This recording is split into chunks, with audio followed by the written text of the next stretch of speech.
मुंदी से ज्योतिर्लिंग ओंकारेश्वर तक वाहनों से निकली श्रद्धा कांवड़ यात्रा। मुंदी पुना साइकिल्स नगर परिषद के पूर्व अध्यक्ष संतोष राठौड़ के नेतृत्व में सावन के अंतिम सोमवार को मुंदी से ज्योतिर्लिंग ओंकारेश्वर तक श्रद्धा कांवड़ यात्रा निकाली गई। 3 अगस्त सुबह 9 बजे प्राचीन लोटेश्वर महादेव मंदिर से पवित्र जल भरकर श्रद्धा भक्ति के साथ वाहन से भक्त दोपहर 3 बजे ओंकारेश्वर पहुंचकर ममलेश्वर महादेव मंदिर में पूजा अर्चना व जलाभिषेक करेंगे। देखिए, धार्मिक और आध्यात्मिक जो यात्राएं होती है उनके निहित उद्देश्य जनप्रतिनिधि या समाज में इस तरह की यात्रा निकालने का भाव लेकर के जो लोग भी निकलते हैं उन लोगों का परम उद्देश्य ना सिर्फ अपने क्षेत्र की, अपने नगर, अपने गांव की, बल्कि पूरा प्रदेश, पूरा देश और हम तो वसुधैव कुटुंबकम के विचार को लेकर चलने वाला यह सनातनी राष्ट्र जो है इस विचार के साथ चलता है कि पूरा विश्व प्रसन्न रहे, विश्व खुश रहे, विश्व में सुख, शांति, समृद्धि फैले। भाव इस तरह की यात्राओं के यही होते हैं और मैं यह मान करके चलता हूँ कि इस तरह के धार्मिक और आध्यात्मिक आयोजन और क्षेत्र को सामाजिक रूप से भी एक क्षेत्र के लोगों को दूसरे क्षेत्र के लोगों के साथ समन्वित करते हैं और समाज में भाईचारे का संचार और प्रचार और प्रसार से होता है। अच्छा सर, ये बताइए कि जो अभी लॉकडाउन महामारी के चलते जो महामारी चल रही है इस पे आपका कुछ क्या कहना है? देखिए, महामारी कोरोना आज एक विश्व स्तर पर बहुत बड़ी एक ऐसी विभीषिका बन करके आई है जिसने यहाँ पूरे विश्व को एक तरह से आंदोलित कर दिया। पूरे विश्व का एक बहुत बड़ा जनहानि हुई है। वहीं पूरे विश्व की अर्थव्यवस्था भी इससे बहुत बुरी तरह से प्रभावित हुई है। इन विकराल परिस्थितियों में भी भारतवर्ष पूरी दुनिया के लिए एक उदाहरण की तरह खड़ा हुआ है, जहाँ पर लोग विपरीतताओं के बीच में आपस का भाईचारा खो देते हैं, एक दूसरे से दूर हो जाते हैं। वहीं हम पूरे देशवासी इन विपरीतताओं में आपस में एक दूसरे का हाथ पकड़कर ज़्यादा मजबूती के साथ में खड़े हुए हैं। एक दूसरे का सहयोग करना, और जब पलायन करते हुए जो लोग निकल रहे थे तो यहाँ पर जो समाज बंधुत्व का जो भाव है, उस समाज बंधुत्व के भाव के चलते लोगों को उनके गंतव्य तक पहुँचाना, लोगों के बीच में भोजन और आवास की व्यवस्था करना, ये पूरी दुनिया में भारतवर्ष के अंदर ही इस तरह के भाईचारा संभव था, जहाँ पर धर्म और जाति के भेदभाव से परे मानवता के नाते एक दूसरे की मदद करना, एक दूसरे की भोजन की आवास, आने वाले लोगों के भोजन और आवास की व्यवस्था करना।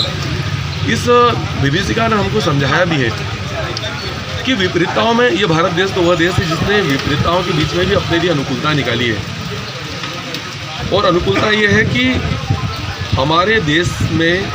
योग, ध्यान, साधना, प्राणायाम और व्यायाम ये हमारे जीवन की परंपरा का एक अंग था। लेकिन समय के साथ साथ हम अपनी परंपराओं को, अपनी आदतों से काफ़ी दूर चले गए थे। इस विभीषिका ने हमको ये बताया कि जिसके अंदर इम्यूनिटी होगी, प्रतिरोधक क्षमता होगी, वही व्यक्ति सर्वाइव कर पाएगा, वही व्यक्ति जीवित रहेगा। इन परिस्थितियों में हम वापस अपने उन्हीं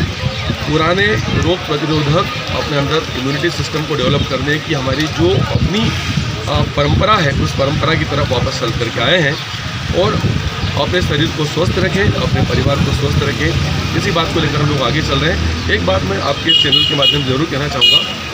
बावजूद उसके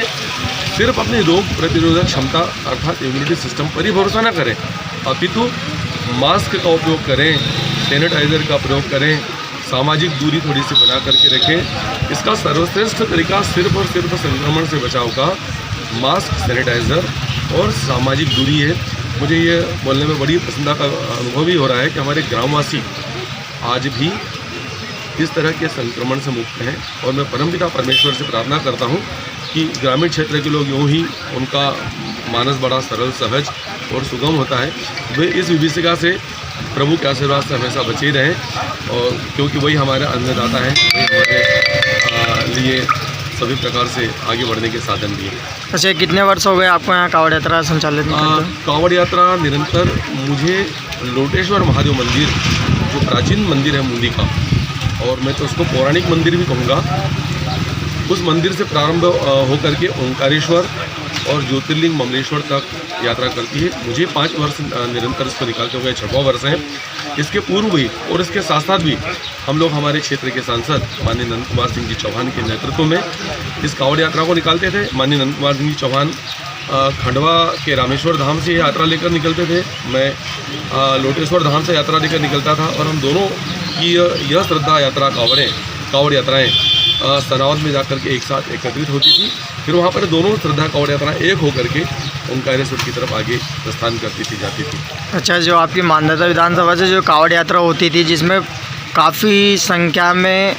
भक्तगण आपके साथ जाते थे और ज्योतिर्लिंग ओंकारेश्वर का दर्शन करते थे, कोरोना महामारी की वजह से इस बार नहीं जा पा रहे, तो आप उनके लिए क्या मन्नत मांगोगे वहाँ जाकर? देखिए, मुझे कई पूरे कांवड़ यात्रियों को, चूँकि इस बार में हर बार हज़ारों की संख्या में लगभग 8 से 10 हज़ार कांवड़ यात्री लोटेश्वर मंदिर से एकत्रित होकर के इस पूरे क्षेत्र को आंदोलित करते हुए भोलेनाथ की के जयकारे की गर्जना के साथ में जब निकलते थे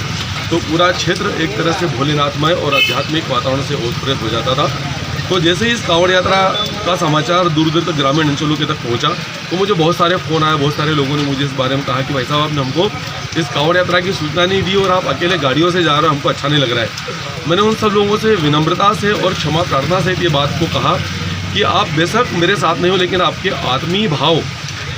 मेरे साथ मैं लेकर के जा रहा हूँ। आप सबकी आत्मा के सारे भाव मेरी अपनी आत्मा के अंदर समाहित होकर के लोटेश्वर धाम के पवित्र जल को लेकर के जब मैं ज्योतिर्लिंग और मां नर्मदा का वहाँ जलाभिषेक वहाँ पर करूँगा तो इतने हज़ारों कांवड़ यात्रियों के उन भावों को लेकर के भी वहाँ पर जा रहा हूँ। मैं उनको आश्वस्त करता हूँ कि आने वाले समय के अंदर जब भी कोविड-19 और कोरोना के संकट से हम लोग मुक्ति प्राप्त कर चुके होंगे और आने वाले समय के अंदर जब इसकी वैक्सीन डेवलप हो जाएगी तो पुनः वही परंपरा